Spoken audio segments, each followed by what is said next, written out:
உனக்குலாம் என்ன மாதிரி வீட்டுக்காரன் கிடைக்கிறதுல போன ஜென்மத்துல புண்ணியம் பண்ணிருக்கணும்டி. எனக்கு இது வரைக்கும் ஒரு விதமான கெட்ட பழக்கம் கூட கிடையாதுடி. நான் குடிக்கிறேனா, தம் அடிக்கிறேனா, இல்ல பொண்ணுங்களோட சுத்தின்னு இருக்கேனா? ரொம்ப மோசமான ஒரு கெட்ட பழக்கம் உங்ககிட்ட இருக்கு, உங்க அம்மாவுக்கு சப்போர்ட் பண்றது. நீ ஆம்பளையா இருந்து பாரு, அப்பதான் தெரியும் அதோட கஷ்டம். சரி, இதே நான் ஆம்பளையா இருந்து எங்க அம்மா என் பொண்டாட்டி அப்படி சொன்னா நான் என்ன பண்ணுன்னு உனக்கு ஒரு சாம்பிள் காட்டுட்டா?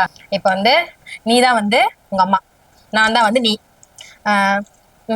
இந்த பொம்மை தான் நானு, நீ தான் மாமியார். குறை சொல்லு. 2 வருஷமாச்சு, இன்னும் மாசம் ஆகிற வழியே காணோம். சட்டி மாதிரி உட்காந்துருக்க, சோம்பேறி கழுத. அவ என் பொண்டாட்டிமா, என்னமா எப்படி பேசுற? தப்புமா, தப்புமா. அம்மா நான் அவ புள்ள. அம்மா அவ பாவம் மாடி, பேசக்கூடாதுமா. அவ மனசு எவ்வளவு நொந்திருக்குமா. அவளை ஏதாவது சின்னதா ஒண்ணு சொன்னா தாங்கிக்க முடியலமா. எப்படிமா நீ அவளை அப்படி ஒரு வார்த்தை சொல்லுவ? நீ அவ பாவம் குழந்தை, அப்படி பேசுன, நீ அப்படி பேசுன அப்படி கேட்ப. நான் யாரு? எங்க அம்மா.